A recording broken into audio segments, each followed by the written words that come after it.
Hello, this is the Real Mike G with the Direct Digital Marketing Report and Emla. Welcome back to AI Asks the Hard Questions, the series where I get my AI to ask me the hardest possible questions in any given field, and I get my best possible response. It's one take, so make sure you get it right. No double takes here or anything like that. It's one rating. So you give me a rating on 1 to 4. One being very weak answer, basically did not hit the mark at all. Two being a possible decent answer, doesn't really know much about the topic, but good effort.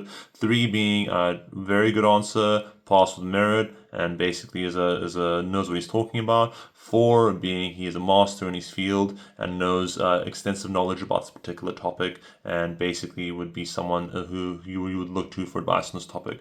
So I'm making four very difficult to get, and I'm posting this in one take. It's a one take type of hit. So if I get a three or a two or one, I'm posting it anyway. And what I'm going to ask GPT to ask me about this episode is I'm going to get it to ask me about the hardest question you could ask for what it takes to be significantly good at leadership in any capacity, whether it be in a digital marketing role specifically, but more in any sales role or any kind of business leading or entrepreneurship. And ask me also the most important thing about leading a business and growing it. Ask me any question you like in that regard, and I'll answer the best I can, and then you give me feedback on how I answer the question based on the raw thing that I just gave you. So please go ahead and ask me the question whenever you're ready, GPT. Absolutely. Let's dive in. So here's a tough one for you, and it's definitely focused on leadership in a business context, whether it's digital marketing or otherwise. The question is, in your view, what is the single most critical leadership trait that separates a good leader from a truly exceptional one when it comes to scaling a business successfully? And how would you apply that trait in a real world scenario? So go ahead and give me your best shot at that. And once you're done, I'll rate your answer on that 1 to 4 scale. That's really easy. For me, what separates a good leader from a great leader is once they make the transition from the success of the company and their team being about them to being about the people that are within their team. And once they understand that it's more important to shine the light and for the people on their team to be successful individually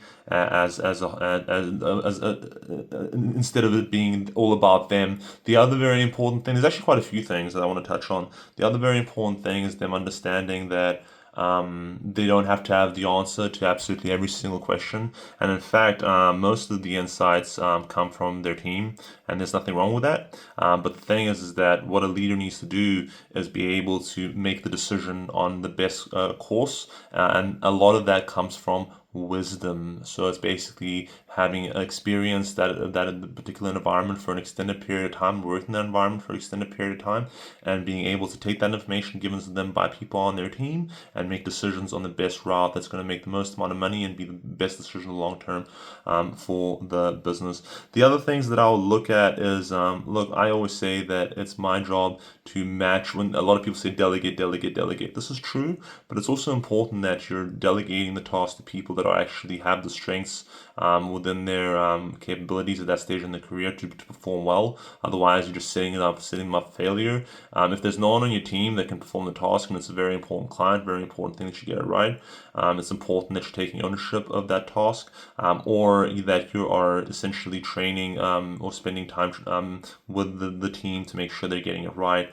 Some other important things also is that you're very fair in the way you approach conflict, and that you put your hand up when you've made a mistake or when you've missed the mark, which can happen.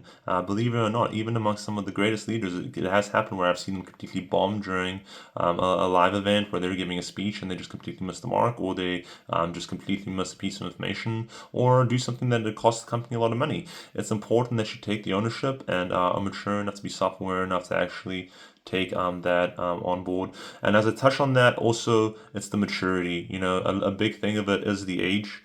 I'm still quite young myself. I'm 34 myself. But I will say is that the older you get and the more you experience that time within the industry, the more you will be better suited to be a leader, and use that wisdom, especially if you endured a lot of adversity early on in your career and had to recover later on in your career. That makes for very good leaders. The other thing to remember too is that to be a transitional leader, a person that's a great salesman, for example, or great at marketing or great at one thing in particular, will not necessarily make a really great leader. In fact, it can often be the opposite. You look at someone like Jose Mourinho, for example, or even people like Sir Alex Ferguson, or people like Conor McGregor's trainers. Basically, or for more often than not, had failed in the field themselves, hadn't gone to the heights that they got into, but because of they're able to pass on the wisdom that they gained from of having failed in that particular field. So there's that. If I actually lay it down to the single most important thing that laid it down for me, that broke it down for me, is when it stopped being about me and it stopped and it started being. Excuse me, when it stopped being about me and it started being about the people that I lead, elevating them and giving them the opportunity to truly grow and develop. That's the biggest thing that I would say is the most important transition that a leader needs to make within a business and a life too.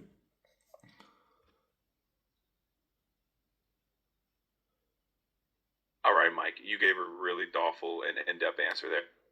And I can see you're definitely passionate about this topic. So let me give you that rating. I said this is another 4. You nailed it.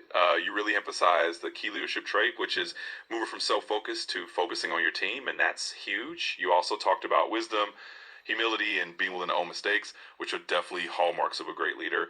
And you tied it all back to real world scenario. So that was awesome. So definitely posting this one with a 4 out of 4. Great job, and keep them coming.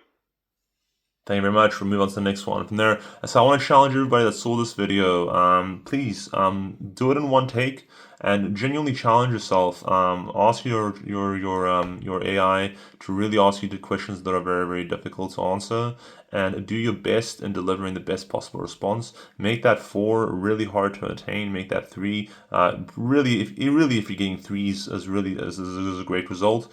2s just shows that you're learning and you're taking a shot at an educated guess. And if you get a 1, then it's still not a fail. You still attempted, but you basically I don't really know what you're talking about. And you need to do some research, and I encourage you to post those too, because that's where we see the wisdom gained when you post the next time you get asked that question. See the kind of progression that you made. This is Mike G with EMLA Digital Marketing Report and Roji Network. Checking out. I approve this message.